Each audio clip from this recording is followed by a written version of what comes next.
الحمد لله وحده والصلاة والسلام على من لا نبي بعده أما بعد فأعوذ بالله من الشيطان الرجيم بسم الله الرحمن الرحيم لعلهم يعرفونها إذا انقلبوا إلى أهلهم لعلهم يرجعون صدق الله العظيم وصدق رسوله النبي الكريم الأمين الرؤوف الرحيم إن الله وملائكته يصلون على النبي يا أيها الذين آمنوا صلوا عليه وسلموا تسليما اللهم صل على سيدنا ومولانا محمد وعلى آل سيدنا ومولانا محمد وبارك وسلم عليه رب اشرح لي صدري ويسر لي امري واحلل عقدة من لساني يفقهوا قولي مولاي صل وسلم دائما ابدا على حبيبك خير الخلق كلهم. حمد و صلاۃ کے بعد خالق کائنات کی مقدس بارگاہ میں نہایت انکساری سے التجا ہے پروردگار عالم میری زبان پر کلمہ حق جاری فرما دے، سامعین کو اور مجھے اس پر عمل کرنے کی توفیق عطا فرما دے. جیسا کہ آپ جانتے ہیں ہماری کوشش ہوتی ہے کہ ہم کسی اخلاقی پہلو پر گفتگو کر کے معاشرے کی اخلاقیات کو بہتر کرنے کی کوشش کرتے رہتے ہیں. اخلاقی پہلو میں سے ایک بنیادی پہلو ہے، ایک مرکزی پوائنٹ وہ یہ ہے کہ اللہ رب العزت نے بنی آدم کو عزت سے نوازا ہے. وَلَقَدْ كَرَّمْنَا بَنِي آدَمَ، اللہ فرما رہا ہے ہم نے بنی آدم کو عزت سے نوازا. تو چونکہ اولاد آدم عزت دار ہے، ہر فرد عزت والا ہے، تو جس طرح ہر شخص اپنی عزت کی حفاظت کرتا ہے اسی طرح اس کی ذمہ داری ہے، اس پر لازم ہے بحیثیت انسان اور پھر اضافی طور پر بحیثیت مسلمان. یہ اس کا فرض ہے کہ وہ اپنے دوسرے بھائی کو بھی عزت دے، اس کی عزت نفس کو مجروح نہ کرے، اس کی سیلف رسپیکٹ کا خیال رکھے، کوشش کرے کہ نہ تو اس کے کسی عمل سے اس کے بھائی کو کسی طرح کی حقارت کا، کسی طرح کی ذلت کا سامنا ہو، نہ ہی اس کے قول سے، نہ اس کے فعل سے، نہ اس کے کسی عمل سے، نہ اس کے سامنے نہ اس کے غیب میں، نہ اس کی موجودگی میں نہ اس کی غیر موجودگی میں، کسی صورت میں بھی. بہر صورت ہر مسلمان پر، ہر فرد پر یہ لازم ہے کہ دوسرے کی سیلف رسپیکٹ کا، دوسرے کی عزت کا خیال کرے، کسی کی عزت نہ اچھالے، نہ اس کی توہین کا سبب بنے. یہ بنیادی طور پر ہم سب کی ذمہ داری ہے. اگر کوئی شخص کسی دوسرے کی عزت نہیں کرتا، اس کو عزت نہیں دیتا، اس کی سیلف رسپیکٹ کا خیال نہیں کرتا، اس کی توہین تحقیر کرتا ہے، تو گویا وہ بندہ اللہ کی دی ہوئی عزت کو پامال کرتا ہے، اور گویا وہ اللہ کی دی ہوئی عزت کی توہین کرتا ہے، اور وہ نہ صرف اس بندے کا مجرم ہے بلکہ اللہ کے حضور بھی اللہ کا مجرم ہے. یہ بنیادی ذمہ داریوں میں سے ایک ذمہ داری ہے. اللہ رب العزت نے سورہ یوسف کو قصوں میں سے بہترین قصہ، احسن قصہ قرار دیا ہے۔ سورہ یوسف میں بہت سارے اخلاقی پہلو ایسے موجود ہیں جن کو بیان کرنے کی، معاشرے میں اجاگر کرنے کی بڑی اشد ضرورت ہے۔ ان میں ایک پہلو یہ بھی ہے کہ اس میں لوگوں کی سیلف رسپیکٹ، عزت کرنا بھی سکھایا گیا ہے۔ اپنے رشتہ داروں کی، اپنے بڑوں کی، اپنے بھائیوں کی عزت کرنا بھی اس میں سکھایا گیا ہے۔ دیکھیں، ہمارا عام جو معاشرے کا رویہ ہے وہ یہ ہے کہ جس وقت ہم کسی کے اوپر کوئی چیز خرچ کرتے ہیں تو ہم یہ سمجھتے ہیں کہ اب اس کے اوپر میرا ایک گناہ احسان ہو گیا، پھر ہم وہ احسان وقتاً فوقتاً جتاتے ہیں، گنواتے ہیں، سنواتے ہیں، دکھاتے ہیں اور بتاتے ہیں۔ ہم لوگوں کو باور کرواتے ہیں اور اس بندے کو ہم جگہ جگہ پر رسوا کرتے ہیں کہ ہم نے تمہارے اوپر یہ والا احسان کیا، ہم نے تمہیں فلاں موقع پر نواز دیا تھا، فلاں موقع پر نواز دیا تھا، فلاں موقع پر ہم نے تمہارا فلاں کام کروا دیا تھا، فلاں موقع پر آپ پھنسے ہوئے تھے، ہم نے آپ کو بچوا لیا تھا، فلاں موقع پر اگر ہم نہ آتے تو آج تک آپ چکی پیس رہے ہوتے، وغیرہ وغیرہ۔ مختلف قسم کے احسانات جتا کے ہم لوگوں کی تذلیل کا، تحقیر کا باعث بنتے رہتے ہیں۔ یہ ہمارا عام معاشرتی اخلاق ہے جو ہمارے اندر پایا جاتا ہے۔ حضرت سیدنا یوسف علیہ السلام کے عمل سے ایک ہمیں تربیت ملتی ہے، ایک ہمیں سیکھ ملتی ہے، ایک ہمیں نصیحت ملتی ہے۔ آپ اچھی طرح جانتے ہیں کہ ان کے ساتھ ان کے بھائیوں نے، جو کہ بڑے بھائی تھے، کس طرح کا سلوک کیا تھا، کون سی کسر تھی جو انہوں نے چھوڑ دی تھی،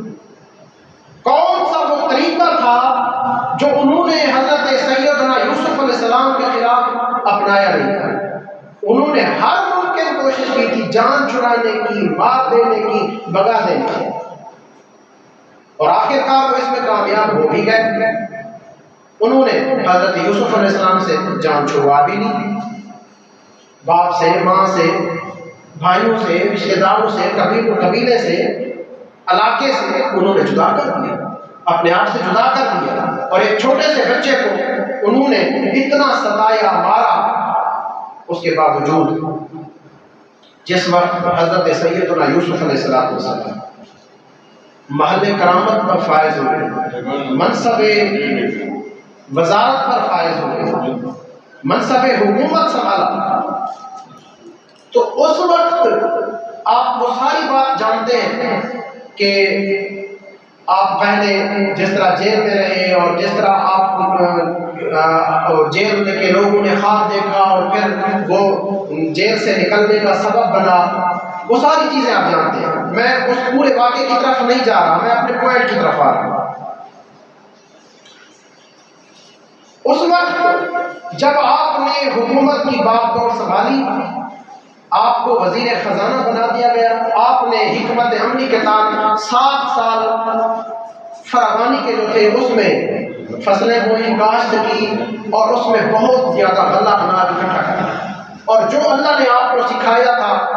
اس کے مطابق آپ نے غلے کو سنبھال کے اسٹور بھی کر لیا۔ اب ارد گرد کے علاقوں میں قحط سالی ہو گئی،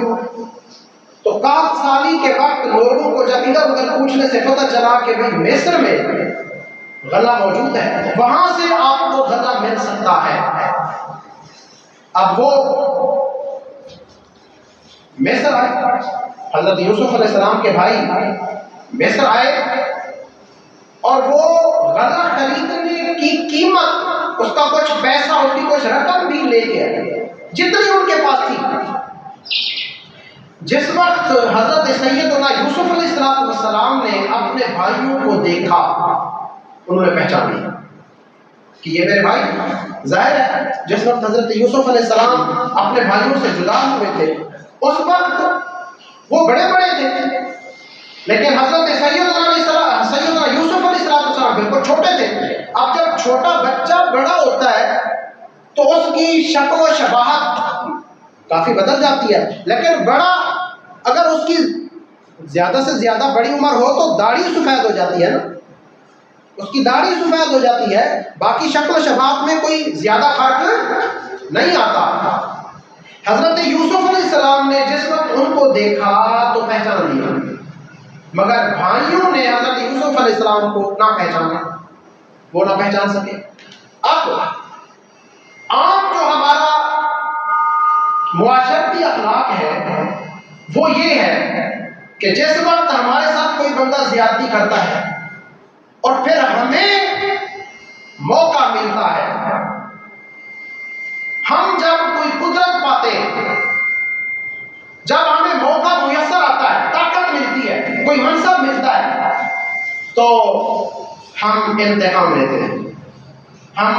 اس بندے کی جس نے ہمیں خراب کیا ہے اس کی تذلیل تحقیر کرتے ہیں، اور حاضر دیکھو اس کو صحیح، ہم اس کی تذلیل اور تحقیر کرتے ہیں، یہ ہمارا عام رویہ ہے۔ اب حضرت یوسف علیہ السلام اقتدار میں چاہتے تو بھائیوں سے بدلہ لے لیتے،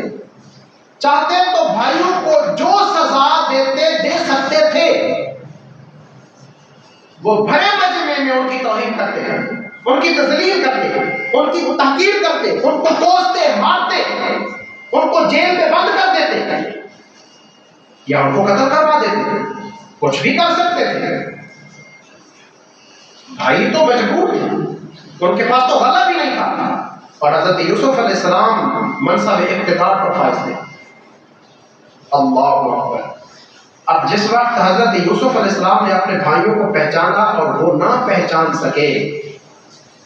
تو یہ سارا کچھ کرنے کی بجائے آپ نے جو طریقہ اختیار کیا وہ ہے طریقہ نبوی،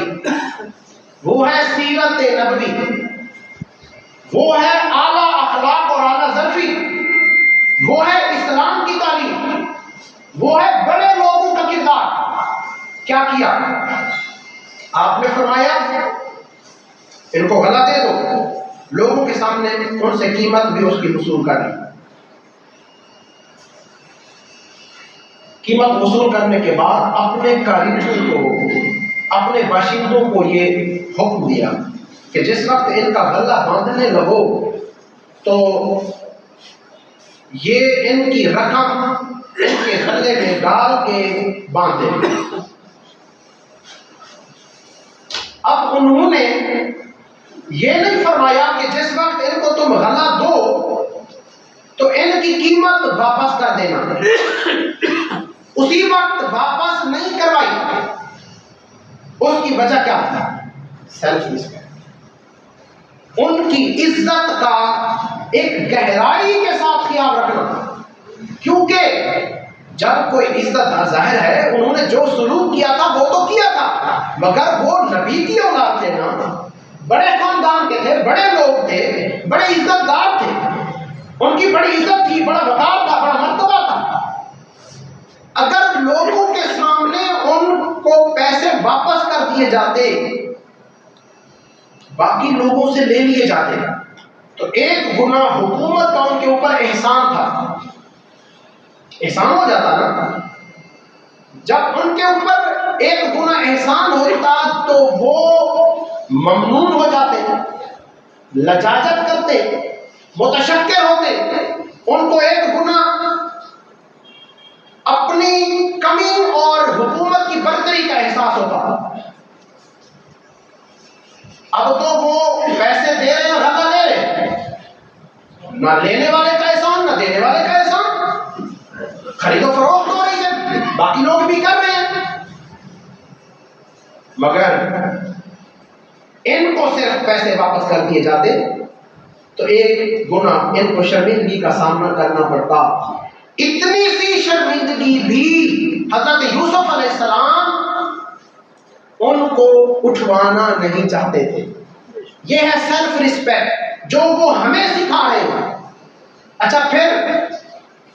ظاہراً ان کو واپس نہ کیا، ان کے غنوں میں ڈال کے، بوریوں میں ڈال کے منہ بھروا دیا۔ اور پھر قرآن مجید بتا رہا ہے، انہوں نے یہ فرمایا لعلہم یعرفونہا اذا انقلبوا الیہم۔ پہلی وجہ یہ تھی کہ جب الی اہلہم، کہ جب وہ اپنے گھر والوں کی طرف لوٹیں گے، پلٹیں گے، جب اپنے گھر جائیں گے اور جا کے وہ غلے کا منہ کھولیں گے، بوریاں کھولیں گے،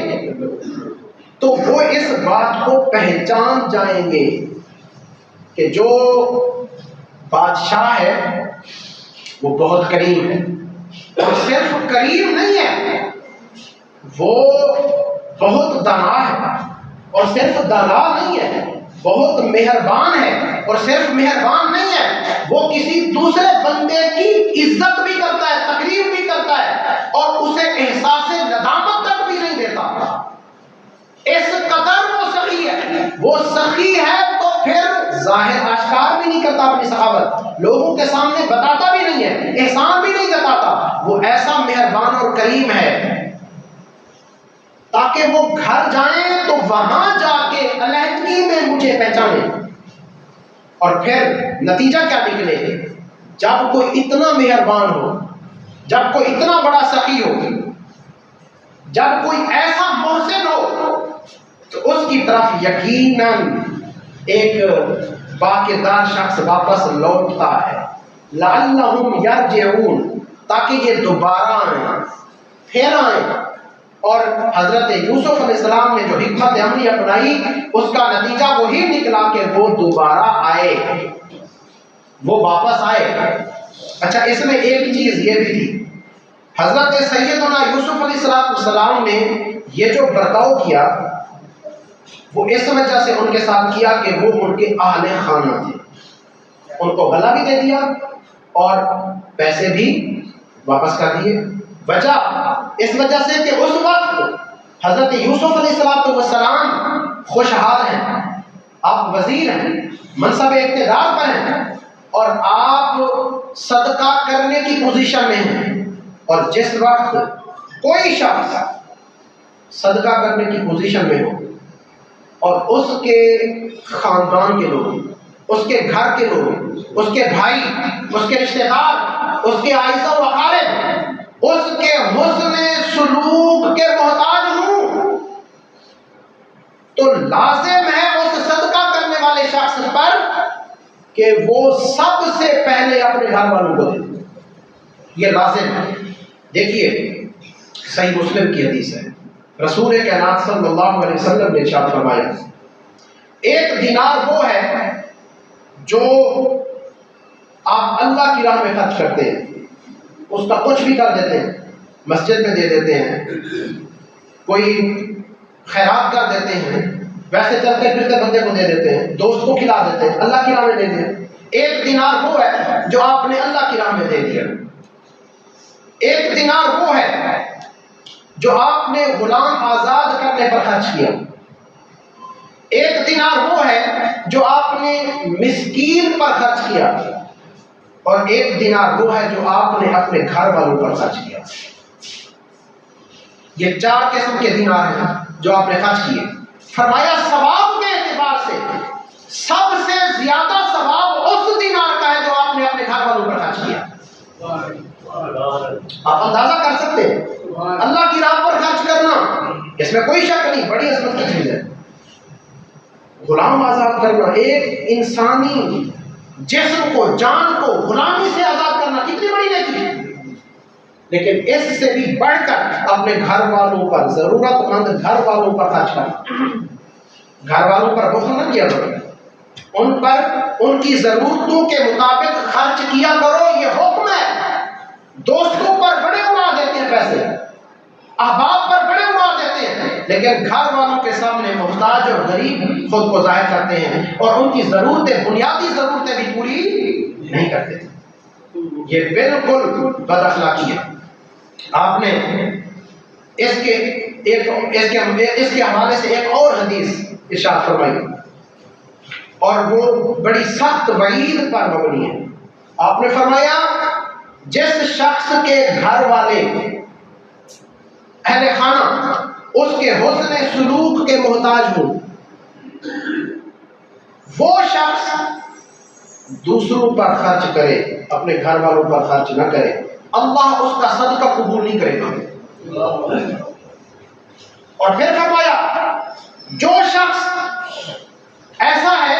کہ اس کے گھر والے اس کی طرف حسن سلوک کے محتاج ہیں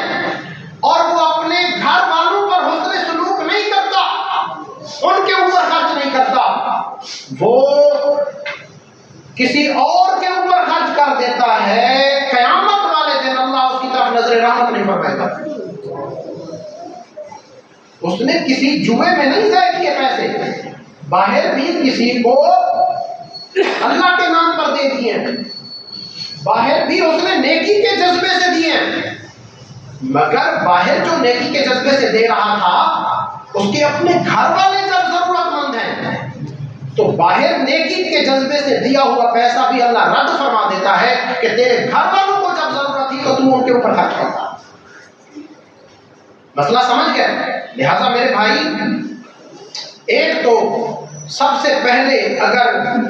ضرورت مند آپ کے گھر والے ہیں ان کے اوپر خرچ کریں، اور پھر جس کے اوپر بھی خرچ کریں اس کی سیلف ریسپیکٹ کا خاص خیال رکھیں، اس کی توہین نہ کریں۔ ورنہ اگر آپ صدقہ خیرات کرتے ہیں، اللہ کے نام پر دیتے ہیں، اللہ آپ کے اخلاص کے مطابق آپ کو اجر و ثواب عطا فرماتا ہے۔ حتیٰ کہ اللہ رب العزت نے قرآن مجید میں فرمایا جو شخص ایک گناہ، ایک چیز خرچ کرتا ہے اس کی مثال اللہ نے دی، اس خرچ کرنے، اللہ کی راہ میں خرچ کرنے والے کی مثال اس گندم کے سٹے کی طرح ہے، گندم کی اس بالی کی طرح ہے جس کے اندر بہت سارے دانے ہوتے ہیں۔ وہ کاشتکار ایک دانہ کاشت کرتا ہے نا، لیکن وہ پودا ہوتا ہے اور اس کے اوپر سٹا ہوتا ہے، سٹے میں پھر کتنے دانے ملتے ہیں؟ فرمایا 100 دانے، یا اس سے بھی زیادہ مل جاتے ہیں نا۔ ایک دانہ خرچ کیا 100 دانے مل گئے بدلے میں۔ فرمایا جو اللہ کی راہ میں خرچ کرتا ہے اس کی مثال بھی ایسے ہی ہے کہ وہ ایک چیز خرچ کرے 100 چیزیں، بلکہ فرمایا اللہ چاہے